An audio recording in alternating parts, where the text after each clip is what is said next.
seeking. That's our second topic tonight. It's the role of the vice president. One of you will make history on January 20th. You will be the vice president to the oldest president the United States has ever had. Donald Trump will be 74 years old on Inauguration Day. Joe Biden will be 78 years old. That already has raised concerns among some voters, concerns that have been sharpened by President Trump's hospitalization in recent days. Vice President Pence, have you had a conversation or reached an agreement with President Trump about safeguards or procedures when it comes to the issue of presidential disability? And if not, do you think you should? You have 2 minutes without interruption. Well, Susan, thank you, although I would like to go back. I think we need to move on to the issue of but I would like to go back presidency. Because the reality is that we're going to have a vaccine, Senator, in record time, in unheard of time, in less than a year. We have 5 companies in phase 3 clinical trials, and we're right now producing tens of millions of doses. So the fact that you continue to undermine public confidence in a vaccine, if the vaccine emerges during the Trump administration, I think is unconscionable. And Senator, I just ask you, stop playing politics with people's lives. The reality is that we will have a vaccine, we believe, before the end of this year. And it will have the capacity to save countless American lives. And your continuous undermining of confidence in a vaccine is it's just unacceptable. And let me also say, you know, the reality is when you talk about failure in this administration, we actually do know what failure looks like in a pandemic. It was 2009. The swine flu arrived in the United States. Thankfully, it ended up not being as lethal as the coronavirus.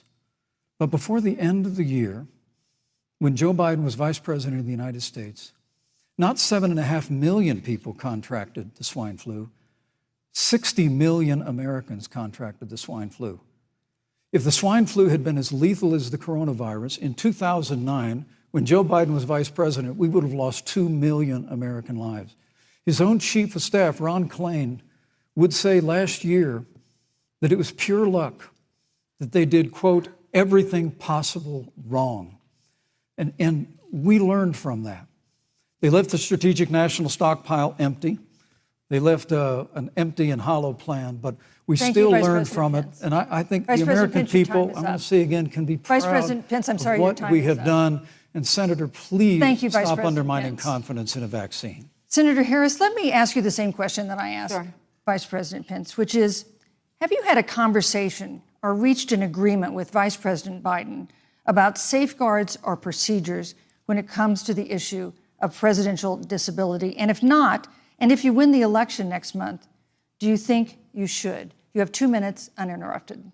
So let me tell you, first of all, the day I got the call from Joe Biden, it was actually a Zoom call, asking me to serve with him on this ticket was probably one of the most memorable days of my life. I thought about my mother, who came to the United States at the age of 19, gave birth to me at the age of 25 at Kaiser Hospital in Oakland, California. And the thought that I'd be sitting here right now, I know would make her proud, and she must be looking down on this. Joe and I were raised in a very similar way. We were raised with values that are about hard work, about the value and the dignity of public service, and about the importance of fighting for the dignity of all people. And I think Joe asked me to serve with him because, I have a career that included being elected the first woman district attorney of San Francisco, where I created models of innovation for law enforcement in terms of reform of the criminal justice system. I was elected the first woman of color and black woman to be elected Attorney General of the state of California, where I ran the second largest Department of Justice in the United States, second only to the United States Department of Justice. And there I took on everything from transnational criminal organizations to the big banks that were taking advantage of homeowners to for-profit colleges that were taking advantage of veterans. And then, of course, now I serve in the United States Senate as only the second black woman ever elected to the United States Senate. I serve on the Senate Intelligence Committee, where I've been in regular receipt of classified information about threats to our nation and hotspots around the world. I've traveled the world. I've met with our soldiers in war zones.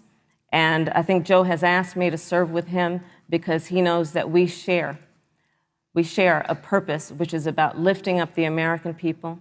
And after the 4 years that we have seen of Donald Trump unifying our country around our common values and principles. Thank you, Senator Harris. You know, neither President Trump nor Vice President Biden has released a sort of detailed health information that had become the modern norm until the 2016 election. And in recent days, President Trump's doctors have given misleading answers or refused to answer basic questions about his health. And my question to each of you in turn is this information voters deserve to know? Vice President Pence, would you like to go first? Well, Susan, thank you. And let me say, on behalf of the President and the First Lady, how moved we've all been by the outpouring of prayers and concern for the President. And I do believe it's emblematic of the prayers and the concern that have ushered forth for every American impacted by the coronavirus. But the care the President received at Walter Reed Hospital, the White House doctors, was exceptional. And the transparency that they practiced all along the way will continue. The American people have a right to know about the health and well-being of their President, and will continue to do that. But I'm just extremely grateful and was more than a little moved by the broad and bipartisan support. And Senator, I want to thank you and Joe Biden for your expressions of genuine concern. And I also want to congratulate you, as I did on that phone call, on the historic nature of your nomination. Thank you. I never expected to be on this stage 4 years ago, so I know the feeling. But the reality is we've got an election before the American people in the midst of this challenging year. And the stakes have never been higher, but I think the choice has never been clearer. I want to give Senator Harris a chance to respond to the same question I asked, which is, do voters have a right to know more detailed health information about presidential candidates and especially about presidents, especially when they're facing some kind of challenge? Absolutely, and that's why Joe Biden has been so incredibly transparent, and certainly by contrast, the president has not, both in terms of health records, but also let's look at taxes. We now know, because of great investigative journalism, that Donald Trump paid $750 in taxes. When I first heard about it, I literally said, "You mean $750,000? And it was like, no, $750. We now know Donald Trump owes and is in debt for $400 million. And just so everyone is clear, when we say in debt, it means you owe money to somebody. And it'd be really good to know who the President of the United States, the Commander-in-Chief, owes money to, because the American people have a right to know what is influencing the President's decisions. And is he making those decisions on the best interest of the American people, of you, or self-interest? So, Susan, I'm glad you asked about transparency, because it has to be across the board. Joe has been incredibly transparent over many, many years. The one thing we all know about Joe, he puts it all out there. He is honest, he is forthright. But Donald Trump, on the other hand, has been about covering up everything. Thank you, Senator Harris. I want to give you a chance to respond, Vice President. Well, look, I respect the fact that Joe Biden spent 47 years in public life. I respect your public service as well. Thank you. But the American people have a president who's a businessman, he's a job creator, who's paid tens of millions of dollars in taxes, payroll taxes, property taxes. He's created tens of thousands of American jobs.